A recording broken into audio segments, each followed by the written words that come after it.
Well, it's good to be with you, and we're going to dive into the Gospel of Luke, chapter 15, verses 11 through 32 here in a minute. But I want to ask you this question.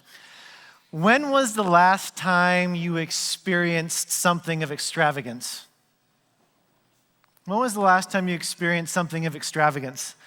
My first time, really in that way, was about 10 or so years ago, just working in the area of ministry and in the community. We had people that would bless us around my birthday or anniversary time with a gift card for dinner. And this one family blessed us with a gift card for an overnight with my wife and I because we had young kids, and we all know it's good to get away and get some break from the chaos of home. And they gave us a gift card to a place in Colorado Springs. If you know it, it's called the Broadmoor. And the Broadmoor is a 5-star, 5-diamond resort in Colorado. Nothing that I would choose typically for myself. And we're driving up in my 1996 Honda Accord, feeling very out of place, trying to find parking, and they had this thing called valet, which was the first time I ever experienced that. Felt bad for them because the car was not cleaned and that kind of stuff.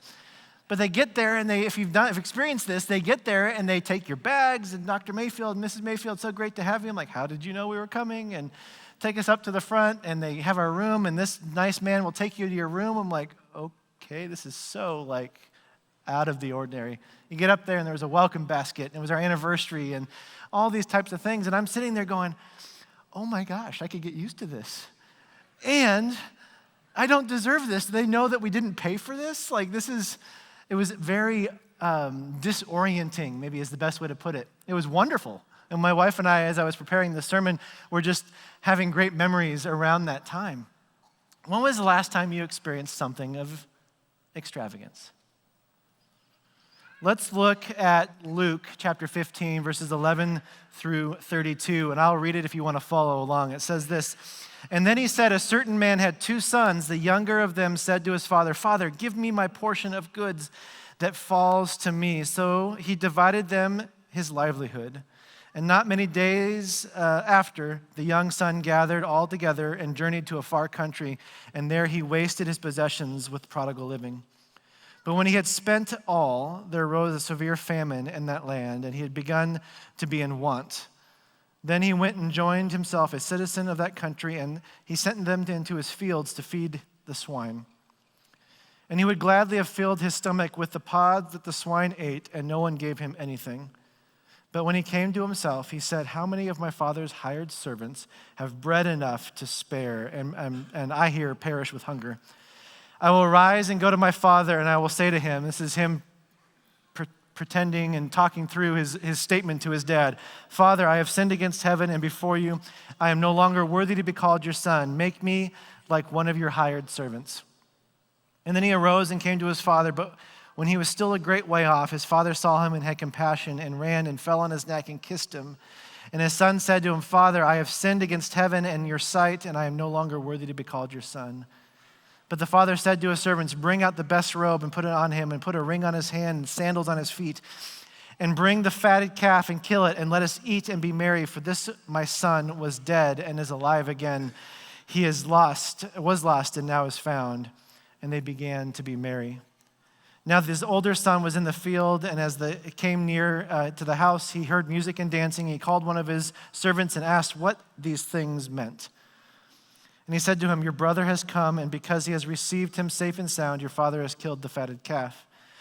But he was angry and would not go in, and his father came out and pleaded with him. So he answered and said, 'Lo, these many years I have been serving you. I have never transgressed in your commandments at any time, and yet you never gave me a young goat, that I might make merry with my friends. But as soon as this son of yours came, who has devoured your livelihood with harlots, you killed the fatted calf for him.' And said to him, 'Son, you have always been with me, and all I have is yours. It was right that we should make merry and be glad that your brother was dead and is alive, and was lost and now is found.'" Let's pray. Father, I pray that your word would be living and active in our hearts and our minds as we dive in today. Thank you that you are a father that loves us, that walks with us and wants us to know just how much you care for us, Lord. So I pray that you would reveal what you need to us today. In your name, amen. So I love historical context. I love reading the scriptures as they are and then diving into the original Greek and the Hebrew and understanding Jewish tradition. And one of the things I found, we've read this passage. If we've grown up in the church, we know this parable. And we know this parable from a perspective of the prodigal son. But I want us to understand kind of what was happening in this idea of inheritance. So inheritance was typically divided up, double portion to the older son, and then the single portion to the sons that were remaining. And it was typically divided up after the father passed away. Now, scholars believe that there are times when the father would divide up the inheritance while he was still alive to be able to bless his sons and work together towards growing their inheritance. So when the son came, we always go, okay, he asked for his inheritance. That seems very disrespectful. Well, really what he was shouting in his father's face is, I wish you were dead. I wish you weren't here anymore. Give me what's mine. And many of us just read it to that point. But as I was diving into understanding the Jewish context of inheritance, asking for it was one thing. But think about it. He went off to this far land and squandered it, is what it says. Well, how do you squander livestock and pigs and property, or livestock and property? Well, you have to sell it. You have to get rid of it. And what is Jewish historians and scholars say is that was an abomination in Jewish law to not only ask for your inheritance, Dad, I wish you were dead, but I wish you were dead, and now I'm going to sell, liquidate, if you want to use that word, everything that you and my grandfather and his grandfather and his father have all worked for in this estate. And we're not talking about a small family farm here. We're talking about something that had been there for generations and generations and generations. And the reason Jesus was talking about this is this was not some small deal. This was a big deal to ask for your inheritance and sell it. And typically we focus on the prodigal son, the wayward living of the son, that he did all these things, but I want us to think about it from a different way. I want us to think about it from the perspective of the father. The father is mentioned 12 times in this passage. That's significant. 12 tribes of Israel, 12 disciples. 12 signifies a lot of authority and power of God. 12 times the Father was mentioned. And I want to dive into the main points here.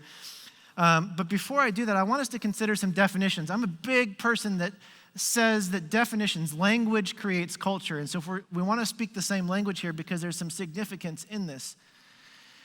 And I want us to look at two definitions. The first one is this idea of position and posture. Position and posture.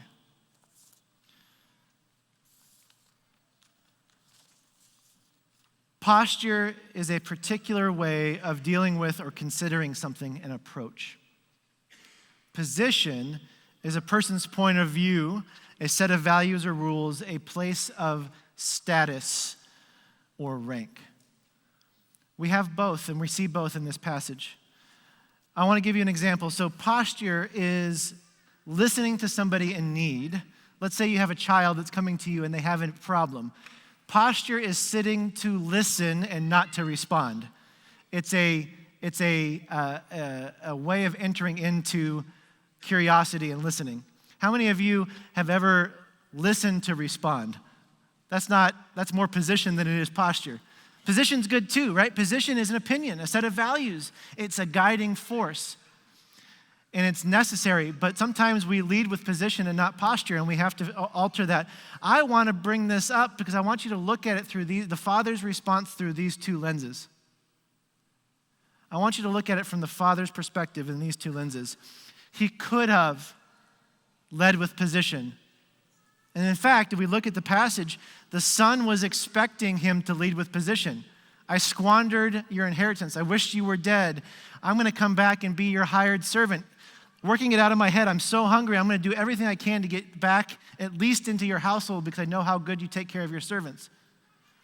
But what the father did instead is he's responded with posture. So I want to take a look at three postures today with you. The first posture is this, a posture of hopeful anticipation. A posture of hopeful anticipation. In verse 20, when it says that the son arose and came to his father, what does the next line say? But while he was yet a long way off. This tells me something about the father. This tells me that the father was not at home twiddling his thumbs. This tells me that the father was not out working the fields. This tells me that the father was anticipating the return of his son. Now, it's interesting. I've done this conversation with many people, and they say, well, why didn't the father go off to the far land and bring him back? That's position. That's, we do that with our kids sometimes when we know that they're misbehaving or they're doing things that we don't agree with.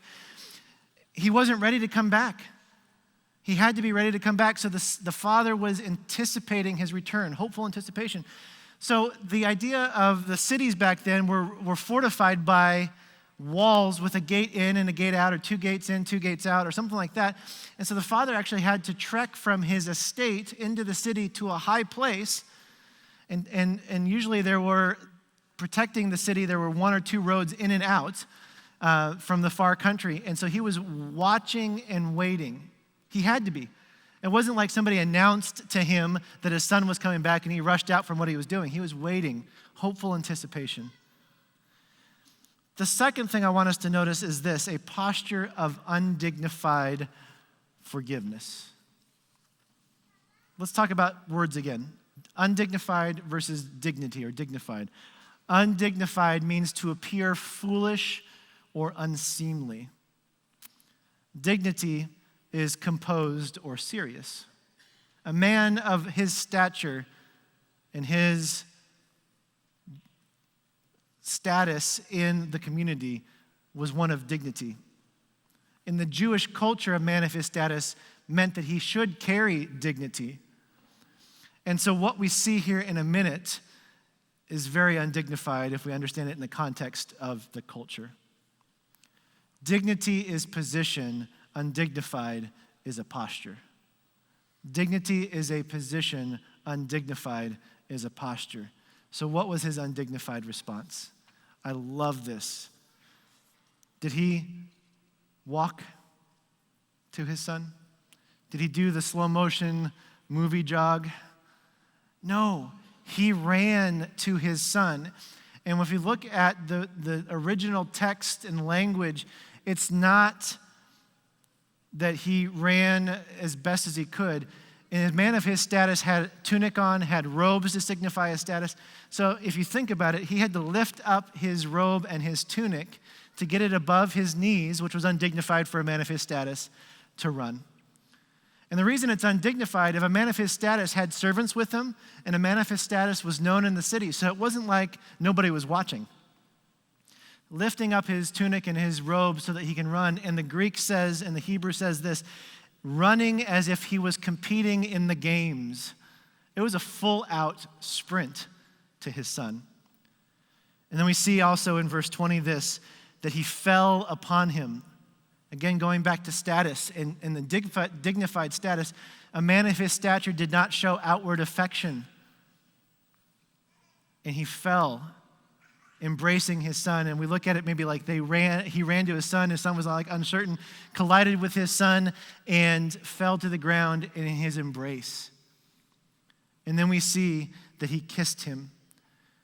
The Greek word for normal 2 kisses on the cheek is phileo. This is kathe phileo, which means passionate kissing, as if you were kissing a young baby or a toddler. I love the baptisms to see just the beauty of God's creation in our young children.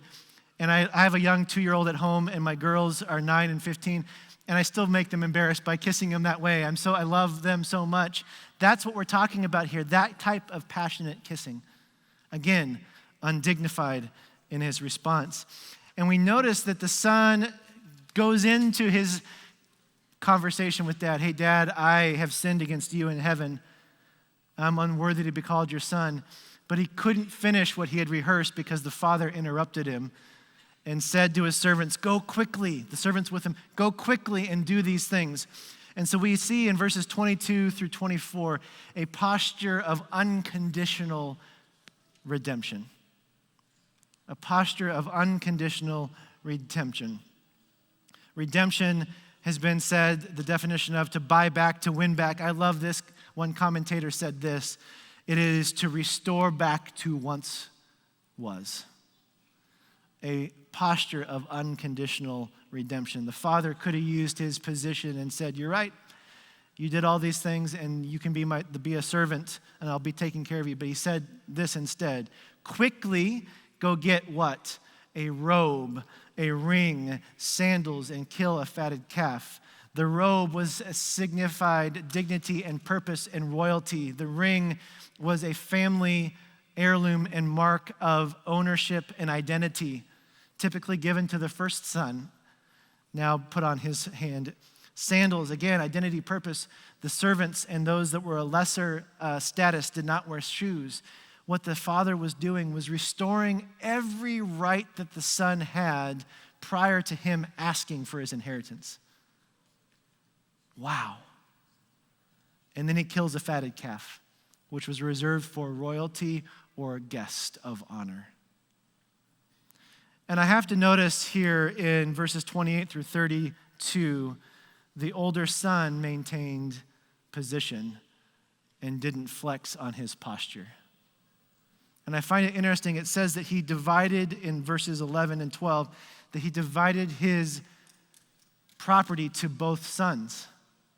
The son had access to all that the father had and chose not to enjoy it the way that the other son had.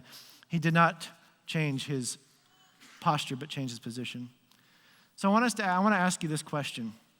Instead of looking at this from the lens of the prodigal son, prodigal actually means extravagant and lavished.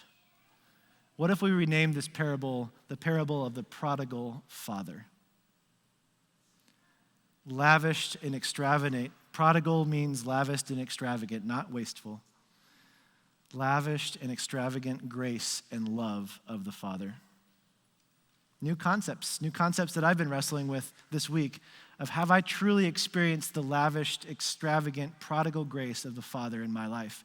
And if I have a responsibility and an honor to bring that to others. Y'all, we are in a mental health crisis in our country. Just flip on the news, look at social media. But I would argue that we're maybe not in a mental health crisis, we're in a loneliness crisis, and we're in a crisis of lack of connection, relationship, and realization of the prodigal love of the Father. I did some research for my latest book, and I found that there was a survey done of 20,000 participants, and it said this, that 54% of them felt like no one knew them well. 46% felt alone, 47% felt left out, 43% lacked companionship, 43% felt like the relationships were not meaningful, 43% felt isolated from others, 39% felt no longer close to anyone. And this one, if that didn't break your heart, this one breaks my heart. 36% of those surveyed felt like they had no one to turn to. Guys, we have the ability to take a posture of the prodigal father with those in our lives. And what would it be like if we took that posture to those that are struggling and that they experienced the love and grace that the Father has to offer? I tell my students this all the time at Colorado Christian University, that yes, you have to have a paper that says you're a licensed professional counselor and you have to get the training, and that's important. But the secret of counseling is sitting with people in their stories and listening and loving and providing a way out without judgment and without fault. So here's my question for you today. One, what needs to change? Do you need to adjust posture or do you need to adjust position? We need both. I'm not advocating that we get rid of one and keep the other. We need to have position. We need to have truth of God's word and what it says to guide us in this world that has gone completely mad. But we also need posture to sit with people in grace and love so that we can bring them into that relationship with God. My other question is this: who in your life needs to understand and experience the prodigal grace that God has to offer? Who in your life needs to experience the prodigal love that Christ has to offer? What is he calling you to do to be that conduit to that prodigal love and prodigal grace?